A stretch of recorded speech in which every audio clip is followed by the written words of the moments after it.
Good catch, Cameron. Cool. Well, Hannah, we're going to hang out here a little longer. I told her. We screamed at you in the mics. Yay. Sorry. It's all right. Oh, it's okay. I can make you play Yu-Gi-Oh with me. You don't have to make me. I'll do it gladly. I was going to do it regardless.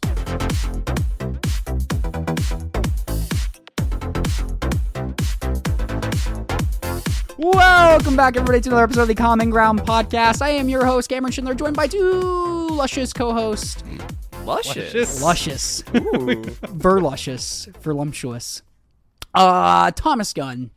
Sup? Mr. the Traveler. Yeah. How are you doing? That's one way to put it. I'm exhausted. Yeah. Played some DC, right? Feeling good. I did. Played in DC.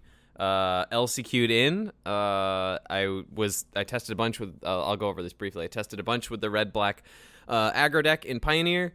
Played one LCQ with it. Lost to the Mirror, and then our dear friend Mr. Thomas Bitter said, "I'll pay for one of your LCQs, but you have to play Spirits," which is like my go-to deck. That's usually funny. In Pioneer.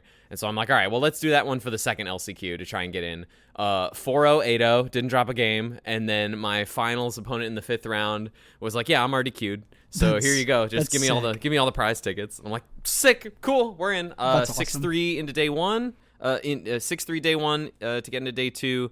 2-3 on the second day. Wheels kind of fell off a little bit, but that'll happen after a long weekend. Still, like, over the weekend, 12-6 with the deck. Felt good. Sheltered by Ghosts from Duskmorn. Very good in the Spirit Shell. I was very impressed with it. Yep. So glad that's an uncommon, not a common.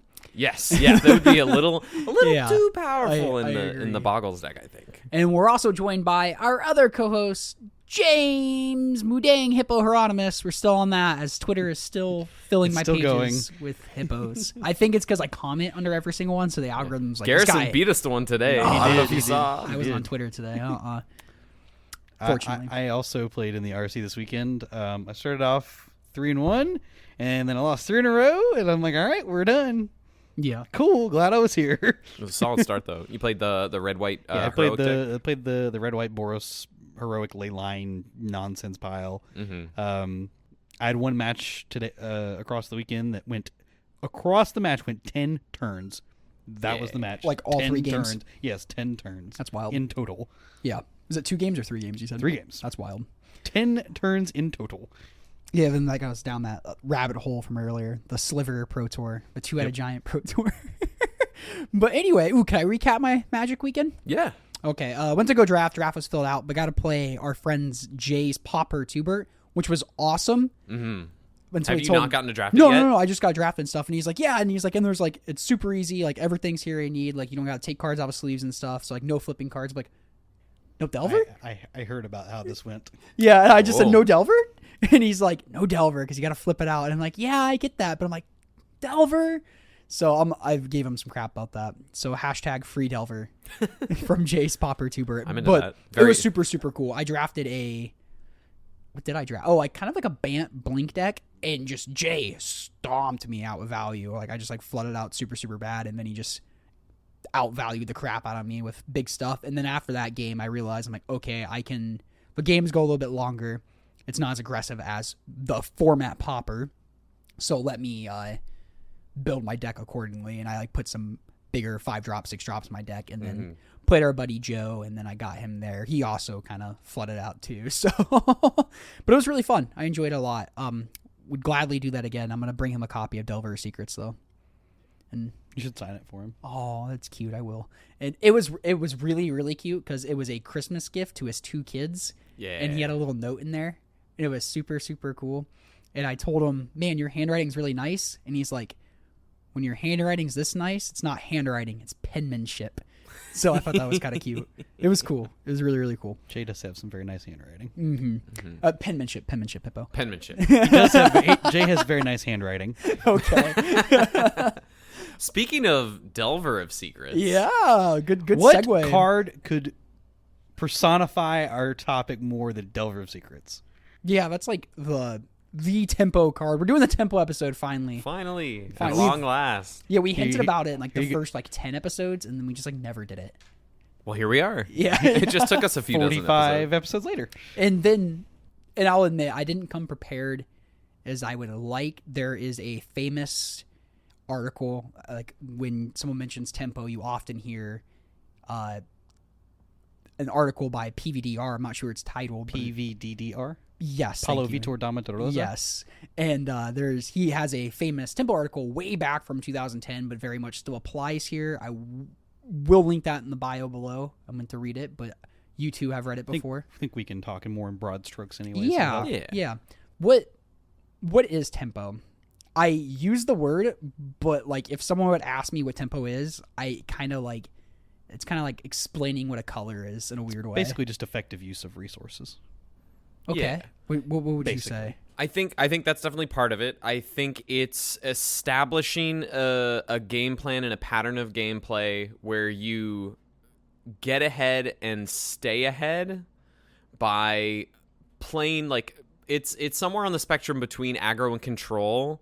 If you think mid-range doesn't exist, like if you think of like Magic archetypes on like say there's a spectrum from aggro to control, generally people would put like mid-range right in the middle of it. But imagine mid-range doesn't exist there. Imagine it's just aggro and control. Tempo is kind of like right in the middle of it, where you're trying to stick some early threats to carry you to a win, and the rest of your game plan is very lightly interacting with what your opponent is doing, maybe getting some card advantage here and there. But it's not going to be as much card advantage as like a mid-range or control deck would, because their card quality is usually higher than yours in a tempo deck. And you're also trying to protect your stuff more often than interacting with your opponent's stuff. I always, and like to add to that, when I hear the word tempo, I'll use it a lot in like, yes, to describe decks too, but more often to describe a play.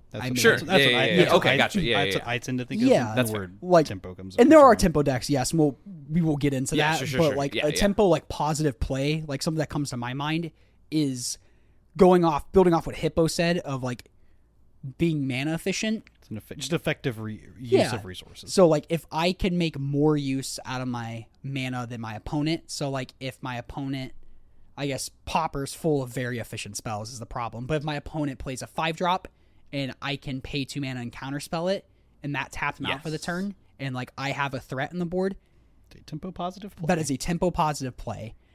But sometimes you have to like counterspell something that costs less mana, and then that's tempo negative too. But like it all just depends on the board state. It does, because even in some cases, if it's like maybe mana inefficient, you're still, if you're still ahead on board at the end of it, maybe it is like neutral or positive in a way like, too. Yeah. I guess I was describing more like decks in particular. Yes. And I guess why don't we start with the gameplay, the idea of what is actually tempo. So would you say it's so hard because all these scenarios are just so much about what's on the board. It's all contextual. But if someone snuffs out my Cryptic Serpent and I have to counterspell it and they don't have another removal spell, and if I'm ahead on the board, I would still say that's up on tempo. I think so. Would you, or is that just a good play, not even necessarily a tempo play? I think that falls under the like protect the queen kind of idea. But that's not necessarily what tempo is protecting the queen. I mean, right. You have to think about individual plays, not necessarily the whole game plan. Yeah, I guess a lot of times when I think of tempo, I think of protect the queen a lot. That is like the default. It's like the style of the tempo deck. That is, yeah, that's generally what like the default style or deck is here. What you were talking about, like we talked about Delver's Secrets. Mm-hmm. That's just like the quintessential idea of the tempo deck. I mean, it's just sticking efficient things, having semi-efficient things that go around the card, and then executing a game plan. Make sure you're executing a game plan at a reasonable pace as well. Like you lose tempo the further a game goes on based on cards that you have. Like the card we'll use specifically, and it's a card not legal in Pauper. It used to be days. The card loses so much stock as the game continues to go forward beyond the first 3 to 4 turns of the game, where your opponent's making the most impactful plays that are going to happen across the game. Yeah. Okay, and so that made me think of Days made me think of Boomerang a little bit. Very, very different cards, but would you just say, like, in this scenario, I just got, like, out-tempoed? I remember I was playing the Ponza deck, and I was playing against our buddy Devin on Mono Blue Terror. He was trying that out with the Boomerangs, and he was on the play. He went Island Delver Go, turn 2. I went play land, Utopia Sprawl, go. He reveals a boomerang, flips his Delver, then boomerangs my land back to my hand, and my enchantment falls off. The next turn, he swings for 3. Next turn, I play another land, play another Utopia Sprawl, and he plays a second boomerang. And at that point, I was just out-tempoed. Tempoed out of the game. Completely, the game was over. You got time walked multiple ways. So you like that, like for that turn, you played your land for the turn. Mm-hmm. You spent that land to cast a spell. And then you've passed the turn. Once he has boomeranged you, you are now down a mana, you are down a land, and you are down a spell, and you are down future mana for future spells. Like that was so bad for you on so many levels. Yeah, I lost that game. Yeah. And an important thing to remark about something as specific as boomerang is, since it's just a bounce spell, it's not gaining you card advantage. It's technically card disadvantage. Yeah. You might be affecting the board, and it might be leading to a tempo positive play in those contexts. But on its face, boomerang is card disadvantage because you're going down a card and you're not, you lose the card. It's all about how you use it. Exactly, and that's where these tempo style plays get to angle these types of cards in these specific contexts. And exactly what you guys were saying earlier is similar to Days. These effects do also kind of lose their significance as the game goes along.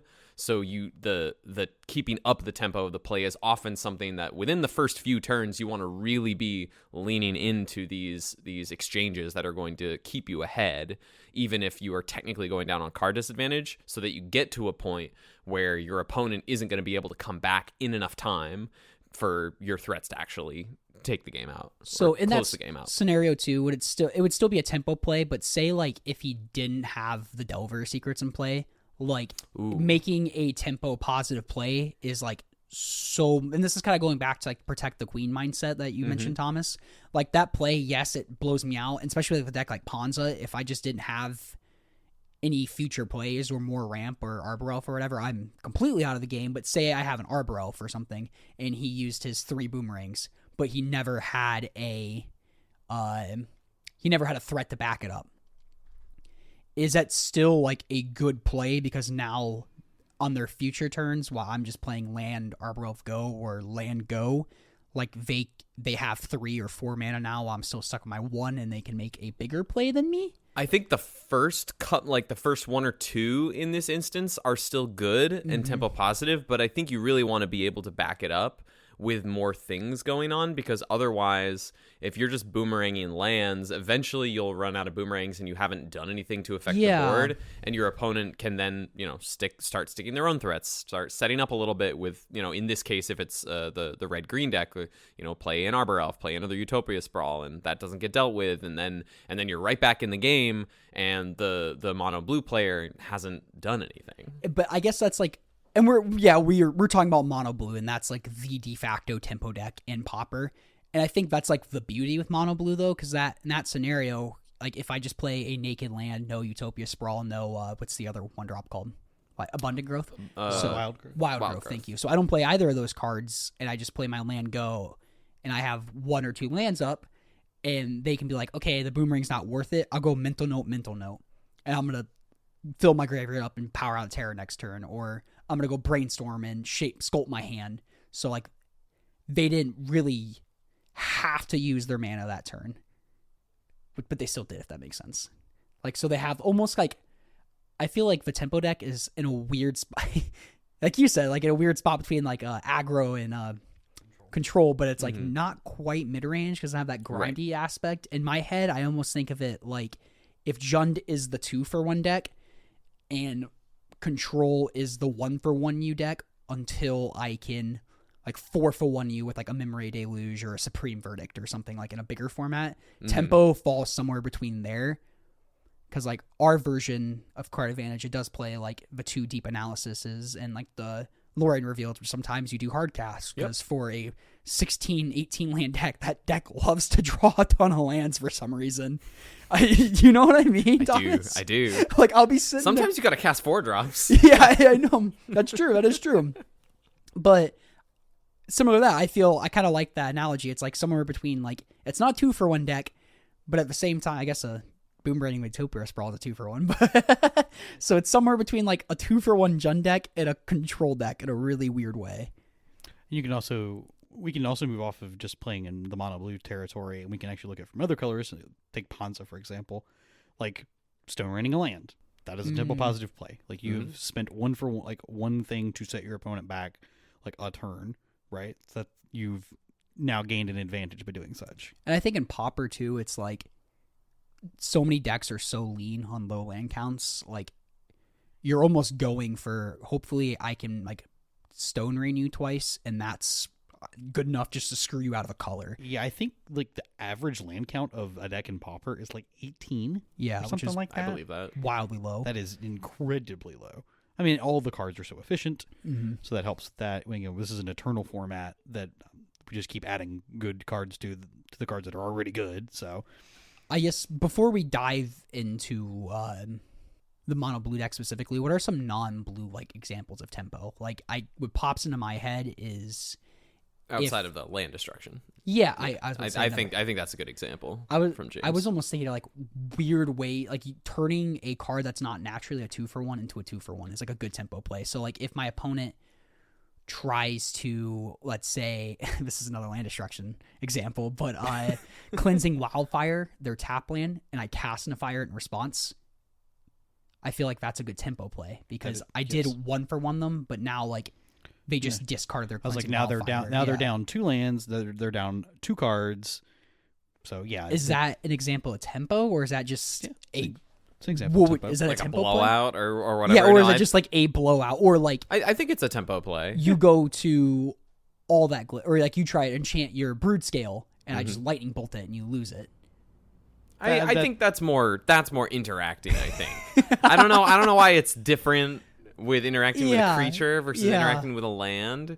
Maybe it's just because lands are so much more important for developing your game plan as a whole, so it just like feels that way. Yeah. I don't know. So like if you're, especially like you think you're going to be up a land in this exchange and a card, like you're making that play to be up 2 cards, it turns out you're -2 instead of +2. I mean, if we're like, not, that's a big tempo blowout. I mean, if we're not careful, we could just be like everything's tempo. Yeah, like that's so. where Like I that's feel like I'm that's going. I think that's the issue with like Magic players like having trouble defining this is like so many things could like almost every single play you make is either tempo positive, neutral, or negative in some way, shape, or form. It's just whether you want to denote it as strictly like tempo based as opposed to like, oh, I'm just interacting or I'm just developing something or something like that. I think like every example we're using involves being mana efficient or coming out mana positive in a weird way, because I was about to say you wouldn't call Core Skyfisher or Glint Hawk Bar Battle Fist a tempo play, would you? Like bounce that back and play it again? But no, that's not a tempo play. if you're stuck on, it's your turn 2 and you go Glint Hawk, bounce your artifact land, play your artifact land, play a 2-drop, I would say that's a tempo play. Is that not? Like that's just being like tempo You're efficient? making use out of the card, effective use out of the cards that you have. So yeah, I would consider that a tempo play. Is that tempo, Thomas?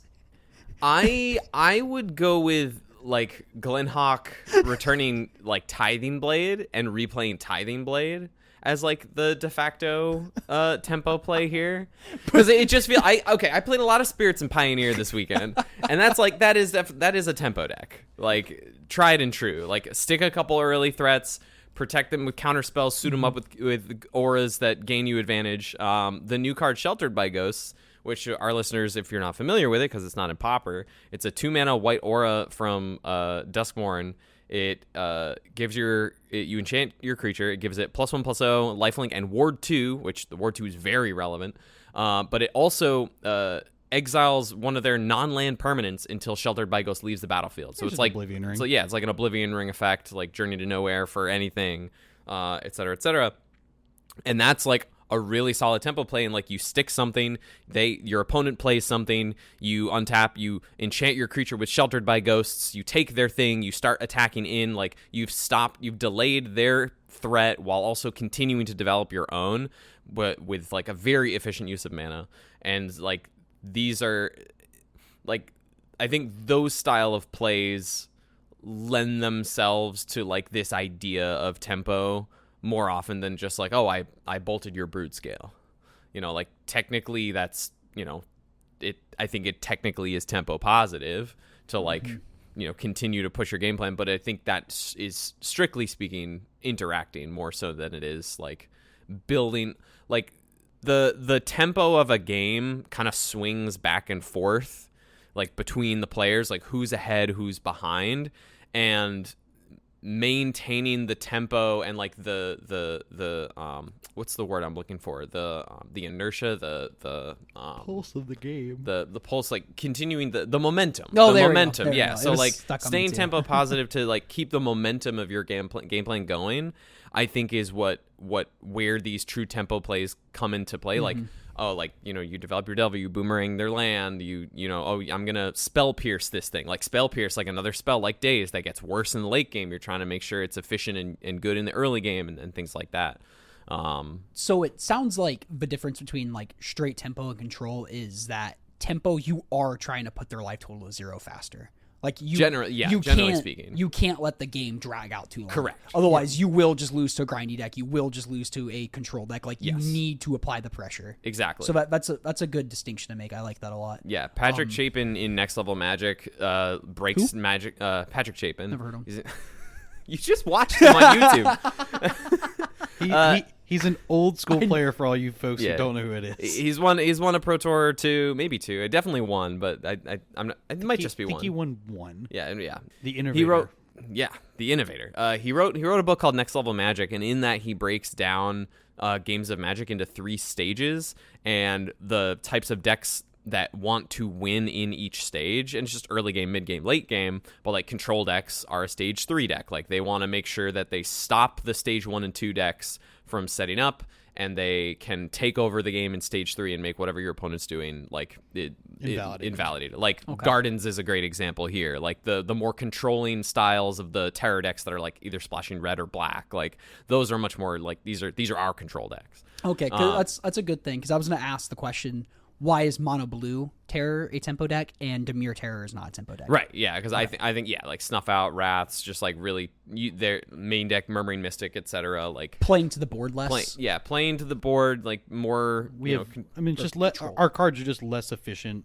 Aside from Snuff Out, Dimir Terror. Sorry, the deck that I most recently played. Is just less efficient. Like Thomas's like Mono Blue deck is trying to like interact with things like Boomerang and stuff like that, where I'm actually trying to interact with like hard removal spells instead. So exactly, yeah, you might not play the Terror until you have like a counter spell backup. Yeah, my terrors are less consistent than his. Because I have to play the backup plan, because he gets to play the Delver deck. I don't get to play the Delver deck. I have to stop the Delver deck. I'm kind of the in-between. Right. I'm more of the controlling side. And it all varies like matchup to matchup too, but I'm sure Hippo, when you're playing Dimir Terror compared to Mono Blue, your terrors are on blocking duty a lot more. They are. Than when Thomas, you're like, all right, we kind of like grinded each other. Yeah. And this is like kind of like where I say it reminds me of Jund a little bit, because I played these games where it's like really early game, it's like we kind of 1-for-1 each other a little bit, and you're like terror, go, and I'm like, huh. Yes. And like that's the ideal. Yeah, and like I don't know, is that a tempo play? Like if you just slam 3 5/5s? I mean, I think so. Yeah, especially when stuff like Supreme Verdict doesn't exist, where you can't just get mega punished. Yeah, Tolarian Terror, the idea is that's a tempo card. Like you're playing these very cheap spells that like enable this bigger thing. A lot of air. Yeah, your deck's a lot of air. It's cantrips. Your deck's playing a lot of cantrips. So that's all it is. Grixis Affinity a tempo deck? I think Grixis Affinity falls into like this second stage of decks where like they can play into like their aggressive angle. Like they could, get a bunch of early artifacts out and just like play a couple of Mirror Enforcers, or they can also play into the grindy late stages of the game too. Like they're much closer to a mid-range deck, I think. But Like they can play any role across the spectrum. So why is the play like the greatest play I always have with Grixis, because I play like a lot of like grindy decks too, and like when playing against them and I have to make blocks and trade with a creature or spend a card to kill a Mirror Enforcer, and they go and they have a Blood Fountain in play, and they pay for pick up 2 Mirror Enforcers and play them for free. So for 4 mana, they get 2 4/4s. is that a tempo play or is that like just a mid-range? I think we can classify that as value. Yeah. Okay. Where I okay. think tempo does not necessarily care about value. The value in the tempo plays is getting you closer to winning the game rather than increasing your increasing your rectangles on the board or whatever. That makes sense. If that does that track at all? I think so. That might be a good kind of distinction to put a line in the sand, I think. And I think it's adjustable throughout different contexts, but tempo's okay going negative cards if it's moving their life total closer to 0. Yeah. Okay. Moving the game plan closer. I played Slip Out the Back is a card I played in Pioneer. It's just phases your creature out, just a protection spell, or get their blocker out of the way, something like that. Think of it like just an unsummon or what do we have, Shore Up or Snakeskin Veil and Pauper. Yeah. Just effects like that, just like a protection spell. It's technically card disadvantage, but you can also use it to kind of 1-for-1 if your opponent. Yeah, it can kind of be a 1-for-1, and you just keep your threat going. Just keep your threat online. And we were talking about kind of the protect the queen thing, and I don't know if that's necessarily what tempo is, but every tempo deck that I think of 3 tempo decks right off the top of my head, and they're all protect the queen decks. I think of Legacy. We all think of Delver. Yeah, Delver's again. That's just over the last 15 years, basically 15 years of Magic. Yeah, that has been the de facto card when people think of tempo. And because it's just it gets a clock fast down, and then you can start and it 1-for-1ing your opponent and protecting your Delver, or just getting rid of their resources. Because that deck is so fine with just okay, Delver days your whatever first spell you play, wasteland you. We both have 0 lands in play, but I'm still up a 3/2. Yeah, exactly. And so it's just 1-for-1ing and okay with just dumping cards to keep that 3/2. The other deck I think of was the deck that Autumn Perchant won a Mythic Championship with. The mono blue deck in Standard. Yes, yeah, very close similar. very close to the Spirits deck. Yeah, it was a Curious Obsession correct. deck. Yeah. That deck was really sick. It just wanted to 1-for-1 you, play a dinky little flyer, and play Curious Obsession, which is Curiosity protect it with effect. dive down. Play a bunch of really cheap counter spells that go along with it very nicely. Yeah, then I think of Mono Blue Terror, which is our de facto tempo deck in Pauper. Yeah. What makes mono? I guess why would you call mono blue tempo deck versus mono blue aggro or mono blue control? I mean, you could almost call it mono blue aggro, but I think at the cost of sounding repetitive, I think this protect the queen idea is very, very unique to the mono blue deck in the format. You have a couple things where you play one threat and then just kind of build your game plan around it. The Hexproof deck is similar in that way, where you're playing one early threat, or maybe a Solana Ledgewalker on 2 or something like that, and just suiting it up and maybe protecting it, maybe build around it. But it's not really the same type of thing. So if we look at Pauper's history, I think a deck that actually better encapsulates tempo and is probably more synonymous with the format is the Fairies deck. I was going to bring up the Fairies deck. I think the Fairies deck is actually the perfect example. I mean, it doesn't play the Delver, but it plays basically every other card that you would in theory find something like that. It's the other angle of this tempo idea, where Delver is very much have your a couple of your singular threats, just keep your opponent off balance, with boomerangs or demon furiers, power out a terror, and hope that that's enough to get you across the finish line. Whereas Fairies, which I'm interested to talk about in this context, Fairies gets to go a little wider. They're not each creature isn't necessarily as powerful on its own, but you're getting to play. Sprite begs to differ. Well, I mean, just in terms of size on the board, but in terms of yes. their effect on the game, Spellstutter Sprite is very, but Spellstutter Sprite, ninjutsu tricks with Ninja of Deep Hours, being able to bounce all these things, just scrying or drawing with your one drop fairies, the new one that you can basically kick it for a stun counter, Snare Master Sprite. These are all very tempo. These are all tempo plays, and eventually you get to a point where you just have an overwhelming board of 6 or 7 1 or 2 powered flyers or ninjas or whatever, and your opponent just can't deal with them all. It's counterspell. I mean, and counterspells. Counterspells are also a quintessential combo with these strategies. And again, this is the perfect example of the I'm down cards but up on the exchange. Yeah, is something for instance, your opponent. You're saying you're on the fairy side of the matchup, and your opponent puts a spell on the stack, and you have the opportunity to snap back your like spell starter sprite and recast your spell starter sprite, you're down a whole card that way. Right. Like, you're in theory down a whole card, but your opponent is also down an entire play for the turn. Yes. So that's a huge example of Yes. tempo. Like if they tapped out, or if it was like a breath weapon or something, you just can't let that resolve. Yeah, It you blows just you bounce out or back. something. Yeah, bounce back your spell starter sprite, Yeah. recast it, then they're down. So And much. that's that we're talking about. Like it's okay to go 1-for-1 or -1 if you're progressing your game plan of their life total Correct. getting to 0 kind yeah. of thing. You Like, you keeping that pressure sacrifice on. value to maintain tempo. That's Not a good necessarily example. increased I like that. tempo, but once you've gotten to that spot where you are ahead in the game of staying ahead, and at the cost of cards or value or whatever, as long as your game plan continues. Yeah, No, yeah. I Fairies like is that a example. really good Yeah. example for this. I was looking forward to us getting to like shift over to also bring fairies into the mix, because like that's just like quintessential tempo magic. And it can almost like use like the cast down removal effects, and like snuff out's a great tempo card too because you're paying 0 mana for it. But it's Yes. like, okay, if they play a flyer, it's like I'll keep my counter spell for something that matters, and if I have a removal spell, I can just remove their flyer here. Because I mean, obviously the spell starter sprite has limitations on what it can and cannot stop on the board.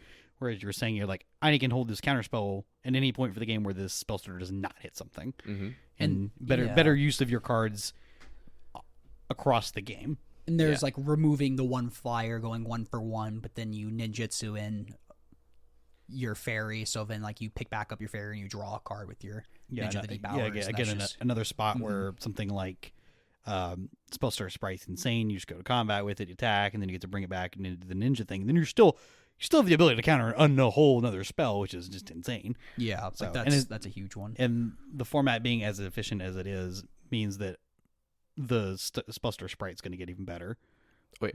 So something I wanted to talk about is like maybe more precise examples to share with folks of maybe some spots of how to play into these tempo spots, because playing these tempo decks is difficult in that you really need to know exactly what everyone else is up to know how you need to sequence things in the right order, which is I guess technically true of any deck, but it's even more important in these tempo decks because you don't have a lot of margin for error. Because if like these other decks like Jund Gardens or getting run over by Koldatha or Grixis Affinity just kind of grinding you out, like if you make missteps or you miss sequence or they get to take the tempo back, sometimes it's hard to ever get your advantage back, because most of your pieces of cardboard are all kind of flimsy, exactly, like, on the surface, right? And if you like lose in any sort of the tempo, then it's big game for opponent. It's hard for you to like grind back, and I guess that's all because all your cards are just kind of in theory underpowered, and like, in that's that what respect. Lore and Revealed's like a great addition to these decks too, just because it's like it has that flexibility of like, okay, this is just a land drop, and it's a land drop that excuse me, that puts an instant sorcery in the graveyard for your terrors, Yes, which is crazy, but it also has that out of drawing 3 cards. And like I've only played a few games, like pickup games with Terror, Mono Blue Terror, and I casted Lore and Reveal for 5 mana quite often. It does. Like, it happens. It comes up and it's like, that's great. Or I would say milling over the deep analysis, like that's another way to keep you in the game. Like keep the tempo going, have more access to cards. Yeah. Like just give you enough gas to get you over the finish line in a weird way. Yeah, that I mean, I played some Pauper in DC this past weekend and got to play some Blue Black Terror, and definitely had games come up where I was just hardcasting Lore and Revealed pretty frequently, apparently. So it's definitely not unheard of. I mean, yeah, it's a card. Obviously, we've talked about that card at length. The card's very good.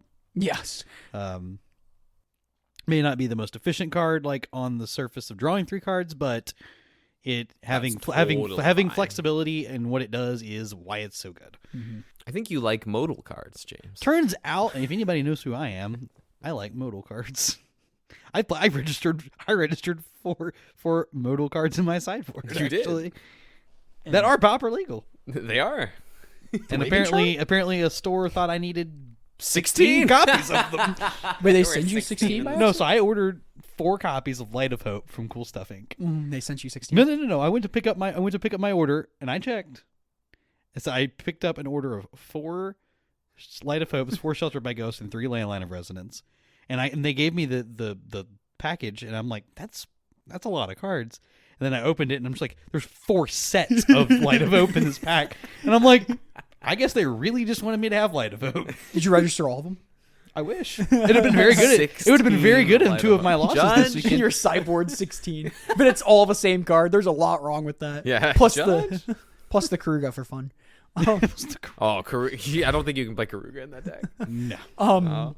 Any other decks in the format that kind of fit this shell? I think Mono Blue Terror and Fairies are like the top I would say contenders. Mono Blue Fairies Before I do want to get into like a couple of play pattern things. I've got another one. It's again an old school classic. I think the Familiars deck is also a very super tempo oriented deck.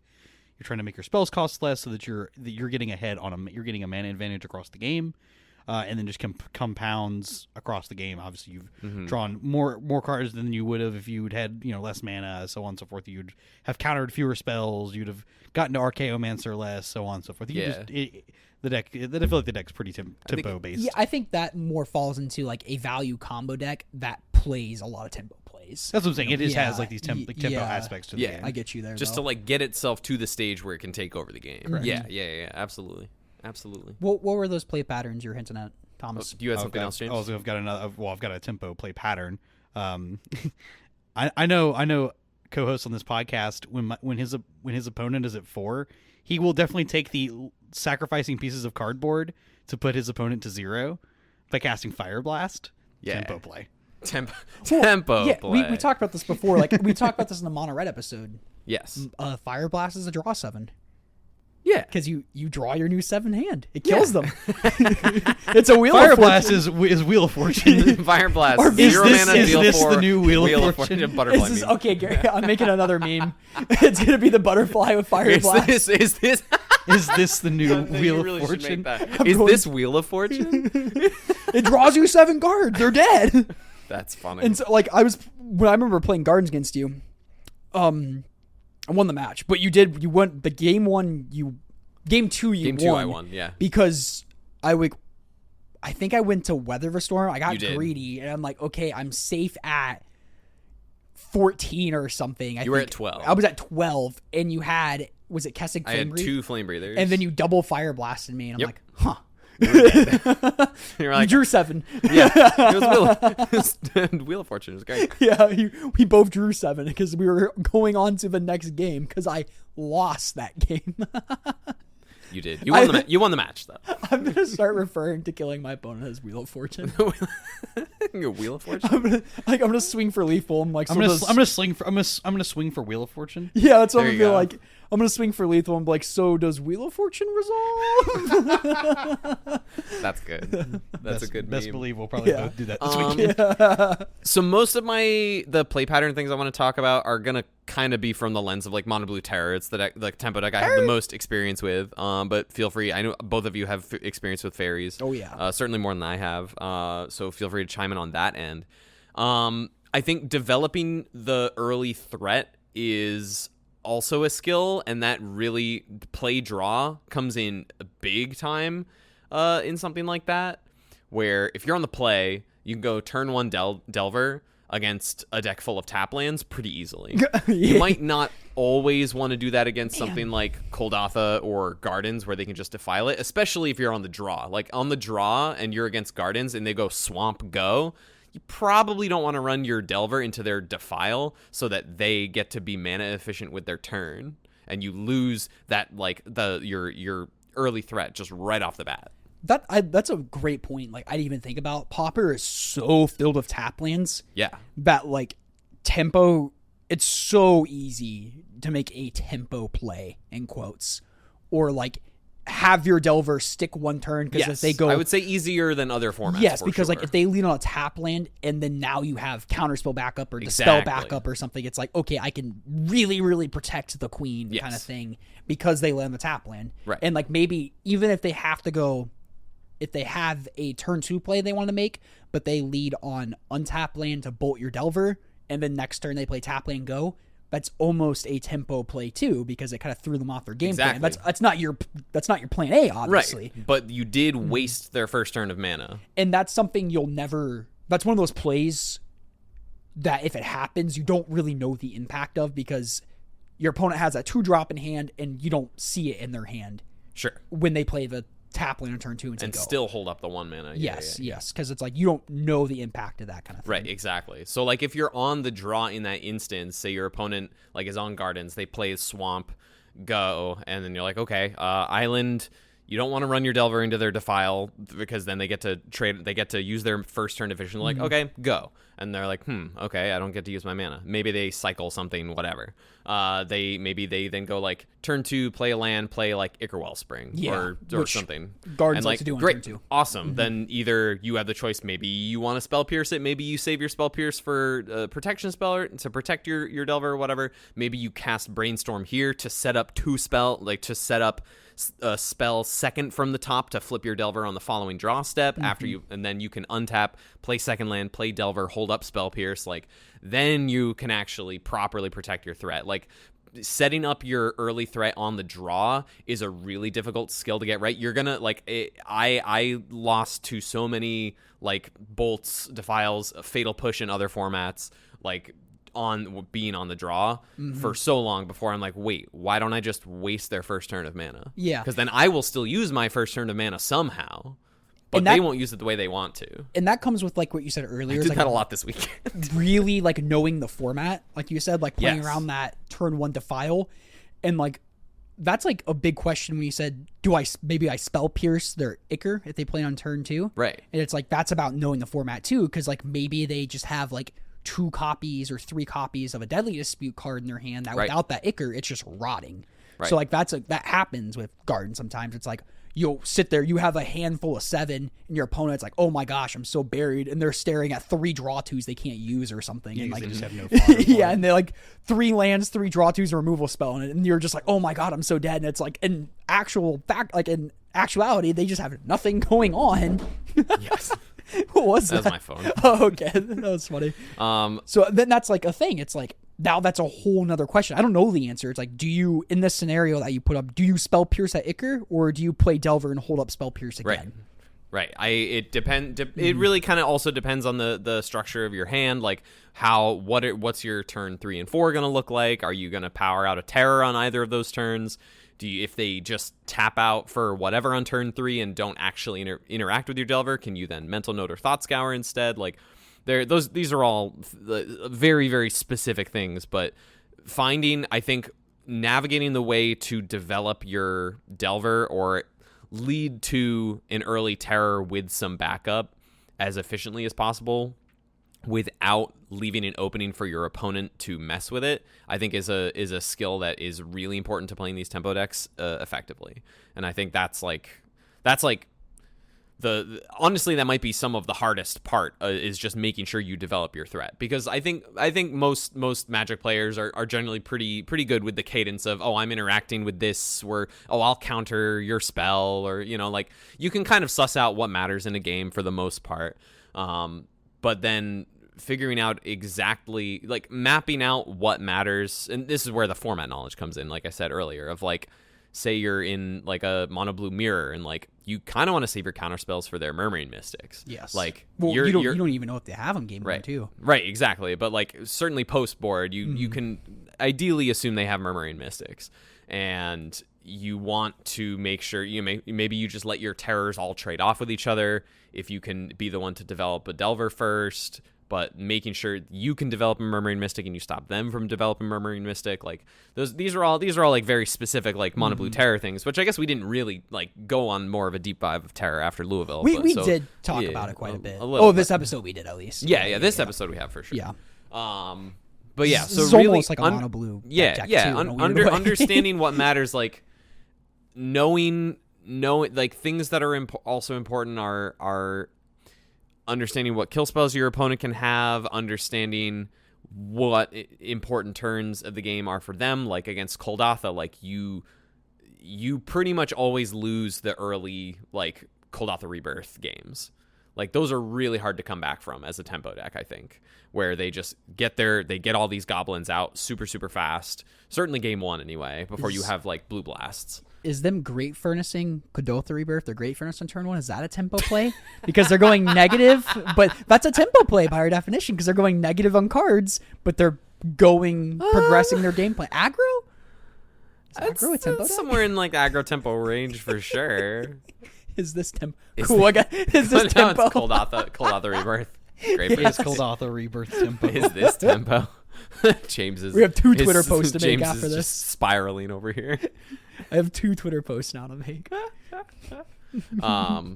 But no, I think making sure you know what to protect against, and then also knowing when you just can't protect against everything. You're like, okay, I've gotten to a point where I think I'm far enough ahead. I just need to keep pressing my advantage, and I'm probably gonna have to let some things go through my like counterspell permission, or I just hope that I can dig to something down the line, like hope that my threats are good enough. There are some games where you just have to kind of, I'm here, ride or die, and if you can interact at this point, then okay, then we've gotten to the stage of the game where the tempo deck kind of loses some gas and your opponent can kind of pick stuff up, or against like more aggressive decks like Kodotha, they were able to kind of match your speed and they had it and you didn't, or something like that.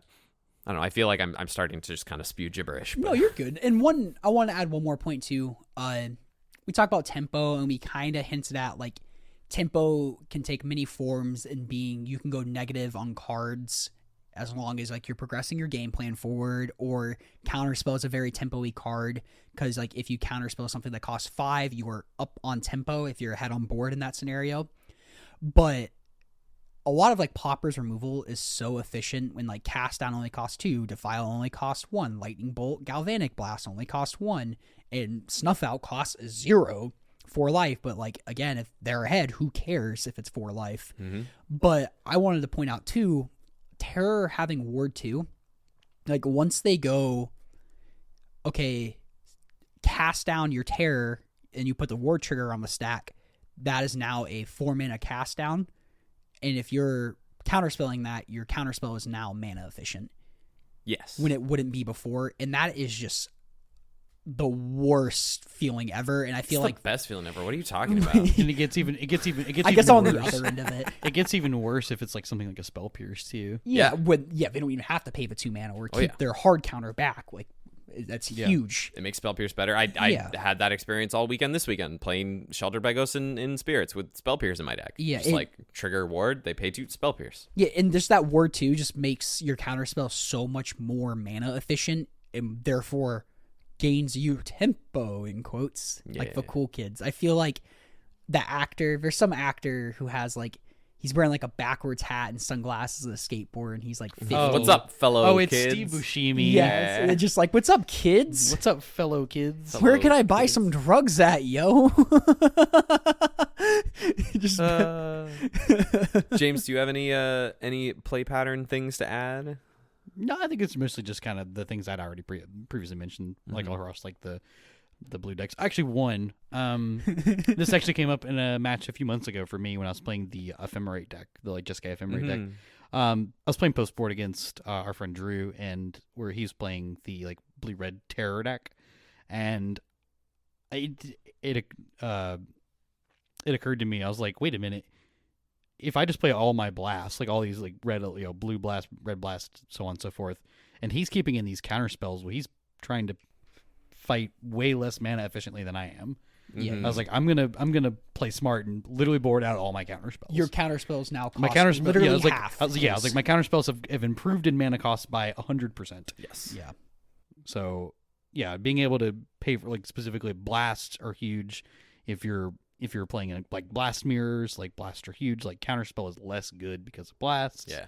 So on and so forth. So yeah. But you have to have Metalcraft. Oh, wrong blast. Sorry. Okay. Wrong blast. That's part of what rewards format knowledge too. Mm-hmm. Yeah. Stuff like that. Yeah. Tempo is format knowledge. That was definitely why I was able to squeak like that match out. Yeah. Well, part of the reason I was able to squeak that match out. Yeah. You were really psyched about that. I remember you were like, y'all won't believe what I just did. I thought, like, the knowledge is power thing. Yep. It's knowledge is tempo. Knowledge is tempo. Can I make that the title of the episode? Knowledge is tempo. Sure. Heck Go yeah. for it. That's great. Anything else before we go to challenges? I just want to say, for us not preparing as much, I was very worried. We had a lot to say. Before we go to challenges, we do have our monthly locals this weekend. We do. Cameron, do you have any idea of what you're playing? Either Jun Birdscale or Naya Gates. Your little Naya Gates with like Militia Bugler and stuff. Militia Bugler can grab Writhing Chrysalis, and that has to be good. That's pretty sick. Like it has That's to pretty be. sick. I refuse to believe that's not good. I don't know. Maybe I'll just play against Ponza 4 times and get my gates blown up. There you go. Thomas, what are you playing for our Pauper monthly locals?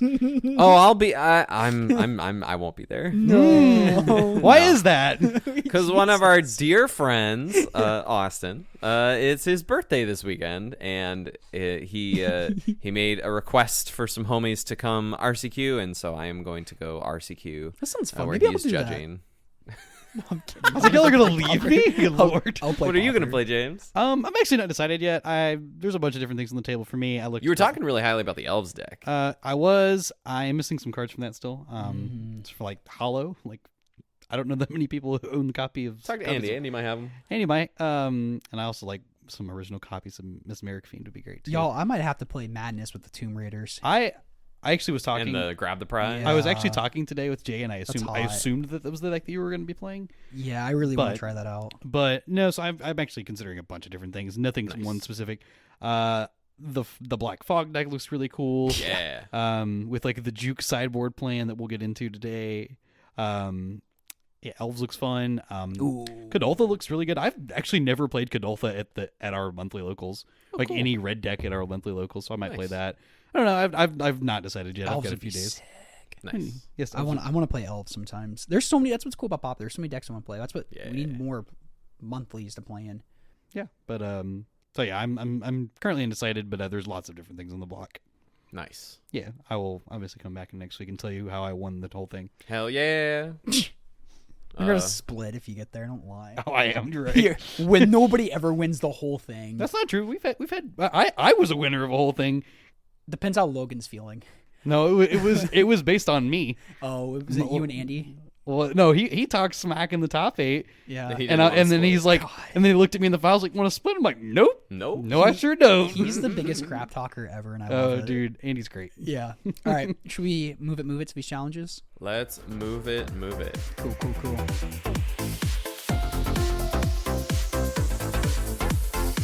Shall we challenge it up? We should. It's the first one. What day? October 4th. What day is this? I saw the Malevolent Rumble. Yes, you did on this day. I on this did. fine day. Oh. I was rumbled. You were. By music alone, unfortunately. Dude, Yes, Story for another time. Unfortunately, I'm so glad Thomas is back to read. Yay, I these. get to read these. I All right. butchered everybody. You did great. No, you guys I did did great not. reading these. You guys did great. Everyone email in and tell James and Cameron that they did great, because I thought they did great. They did just fine. I think it's neat. I think it's neat. All right, so we got a Pauper Challenge, the Friday Challenge on October 4th. We've got 48 players, starting to come up a little bit in numbers. They did adjust the challenge pricing, so we're back They up did. to it's a much more respectable payout and like more qualifier points to like top 16 too, which is also a nice little bonus too. So I think challenge attendances will come up again thanks Yay. to this adjustment. Thank you to Daybreak and Wizards listening to the community at large. Listening to us. No, I'm kidding. Us specifically. All right. In 8th place, Kerbelinski on Green Black Fog, which I'm sure we'll talk about. So I never realized this, but on MTG decks, Yeah. it has a spiciness scale. Oh, yeah. and his maxes out the spiciness this one is scale. 95% spicy. It's really sick. In 7th place, MTG Moneymaker on Jund Glee combo. Looks like this was their first loss in the tournament in the quarterfinals, so a 6-0 run in the Swiss for them. 6th place, Gregorius Gregoriusol on Familiars. In 5th place, WCL on Mono Red Koldatha. In 4th place, Medvedev on Rakdos Madness. In 3rd place, Luffy Do Chapeau de Paula on Grixis Affinity. In 2nd place, Izzy Wild on Mono Red Koldatha. And in 1st place, with an 8-1 record, Season of Mists on their take of the Jund Glee combo deck. They are rocking the Evolution Witnesses, some Krark Clan Shamans, and Makeshift Munitions is their kind of infinite engine of choice. Yes. Looks fairly stock. Fairly stock at this point. The Season of Mist list. I'm going to take a quick look at the Koldatha list here because I haven't since now that I'm back, I haven't really gotten to look at the Clockwork decks. Yeah, both in the top 8 are playing 0 copies of Fire Blast and 0 copies of Goblin Grenade.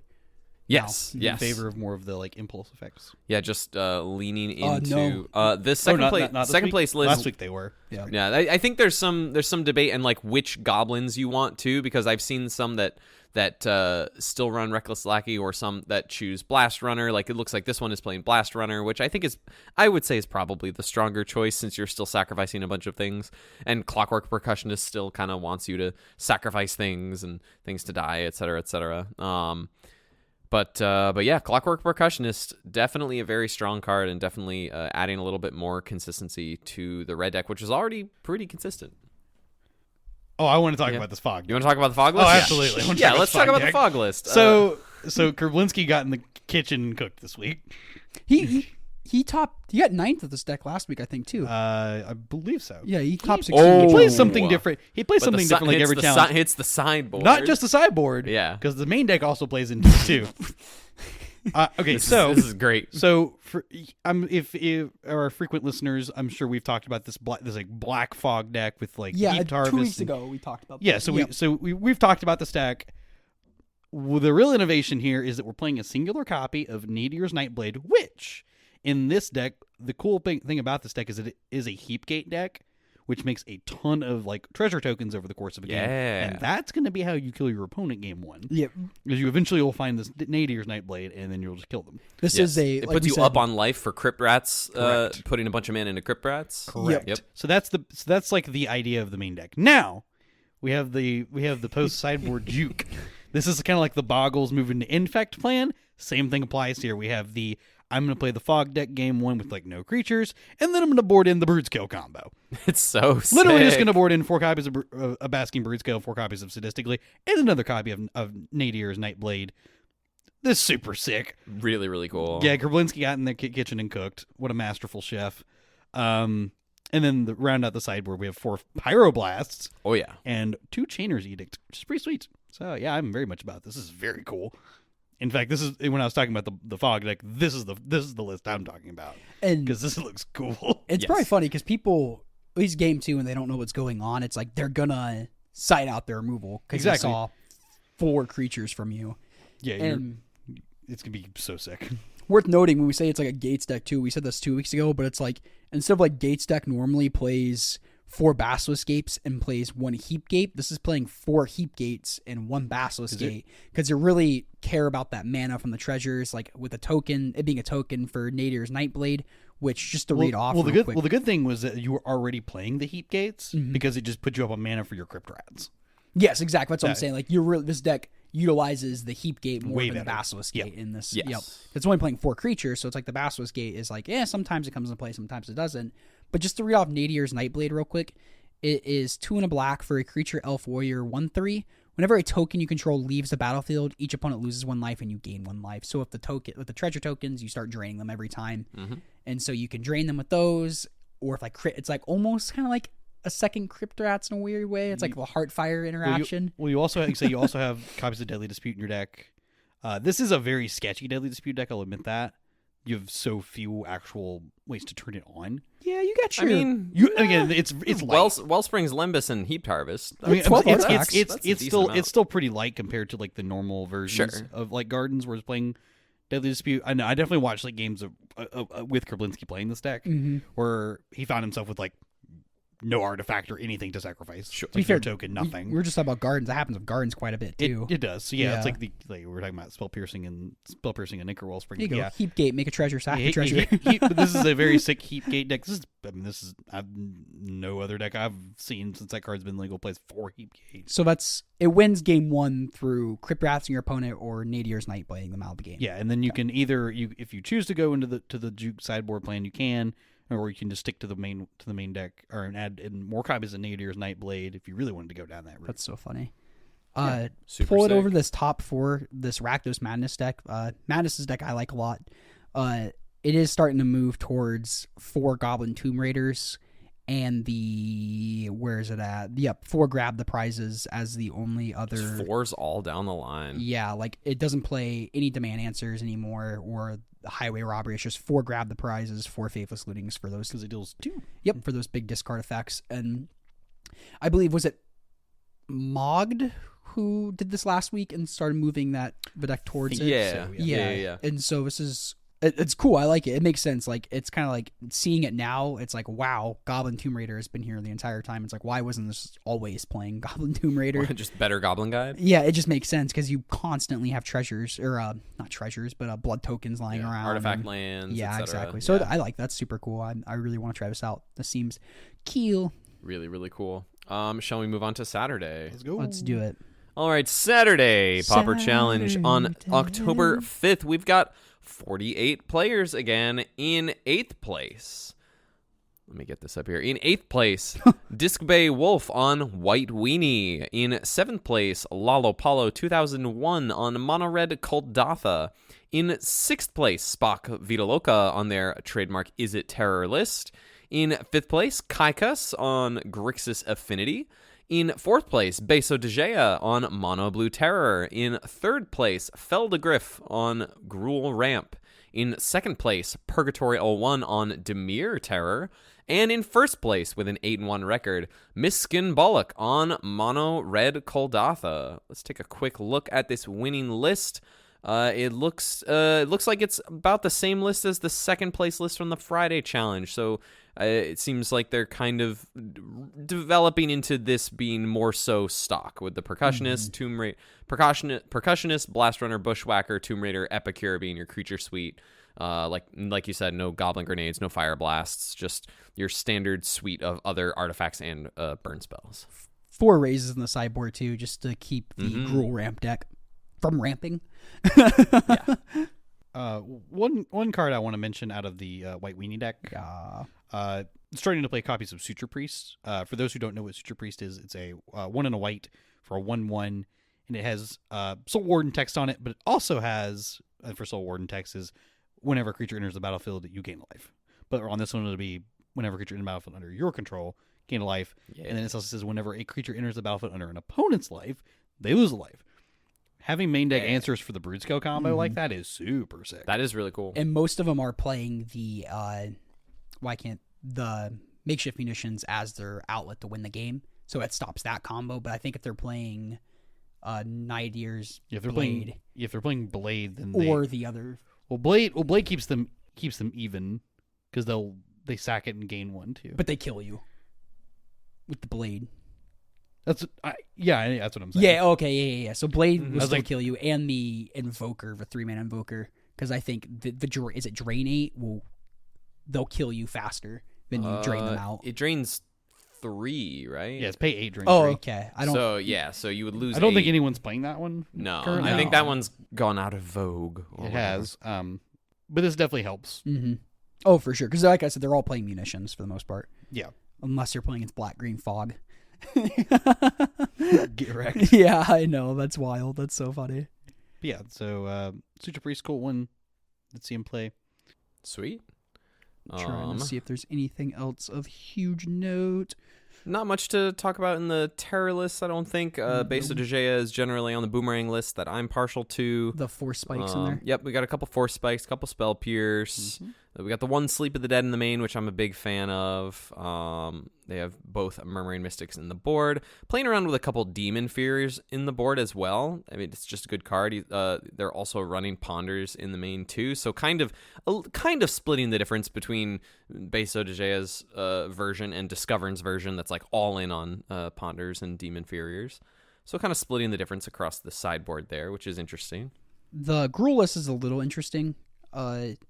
The monsters list, you see no copies of the You Meet in the Tavern or Lead the Stampede, but instead it's playing 2 Breath Weapons and 1 Weather Storm, just to really hedge against its bad matchups, I guess, against aggro, and having some way to answer the board when it's just you're just getting Godolphin to death. So that makes sense. I kind of like that. Yeah. With the other 2 copies of Breath Weapon in the side as well, just maxing out on that effect. That's kind of cool. But that was interesting. Anything else before Sunday? I think I'm good. No, let's move it over to what day? All right, Sunday, October 6th. We've got 62 players in our Sunday Pauper Challenge. In 8th place, New Barola playing Elves. In 7th place, Luffy Do Chapeau de Paula on Grixis Affinity. In 6th place, NMT SCO 94 on Gruul Ramp. In 5th place, Zulex on Demir Terror. In 4th place, Aaron G on Gruul Panza. In 3rd place, Nick Norman with a version of the Turbo Fog list. I think we'll go into this. It says it's green, black with some blue. I think we'll go into this. Oh, I love to talk about this one. Excellent. And in 2nd place, Walker 735 on Mono Red Koldatha. And in 1st place, with an 8-1 record, Youngfire 17, also on Mono Red Koldatha. An excellent showing for this Koldatha deck. The main of this winning list is the same. The sideboard's a little different, adding in just a little bit more of a wider spread of answers. They've got a Flaring Pain in here, a couple Cast in the Fires, things like that.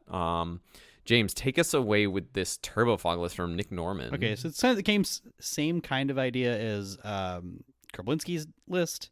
We are playing the Nightblade in the main. We're going up a retrofitted Transmogrant. That was the card that Cameron was kind of high on when this set came out. Mm-hmm. The real reason you're playing blue is for Stream of Thought. Playing a singleton copy of Stream of Thought.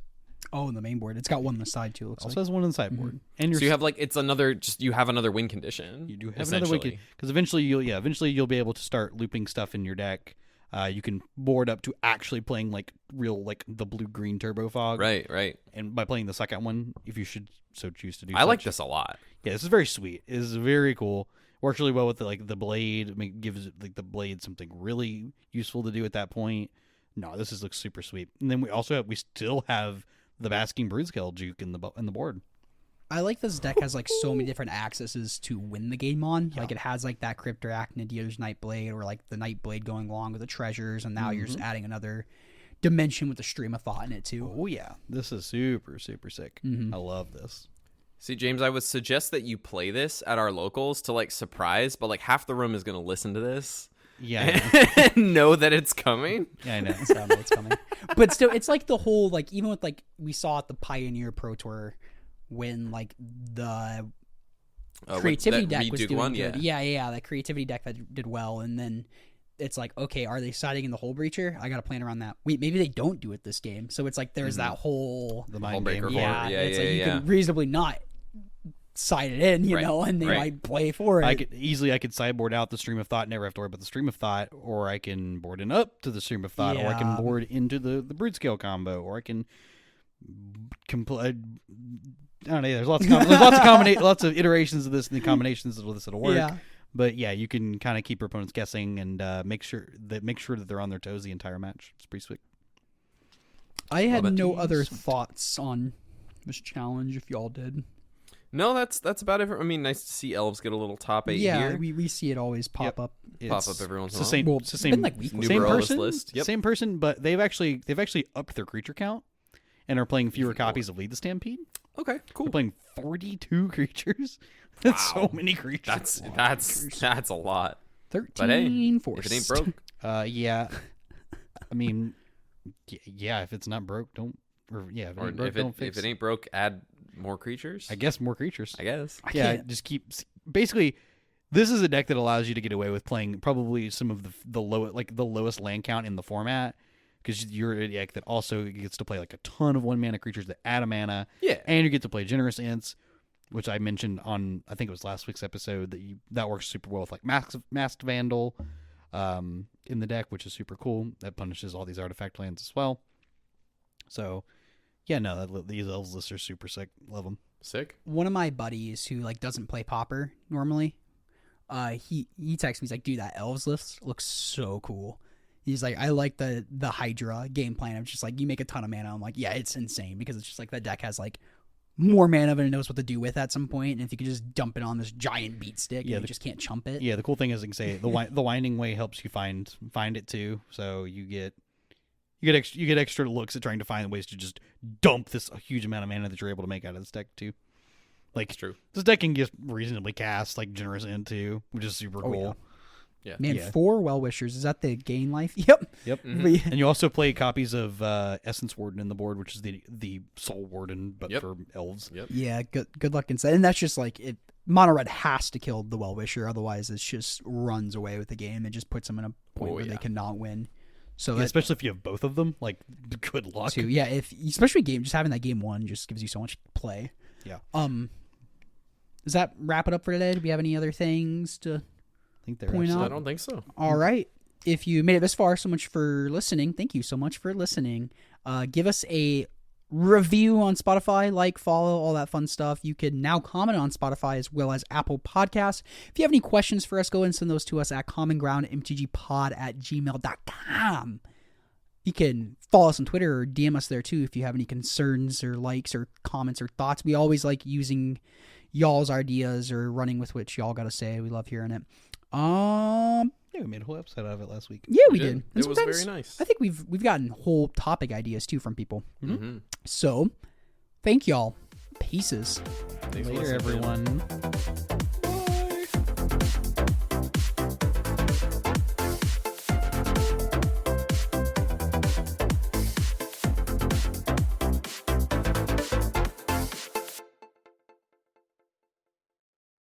Say bye, croissant. Meow. Yeah. Say bye, Hana. Would you like to say bye, Hana? Bye. Beautiful. People are gonna be like, what the fuck is that?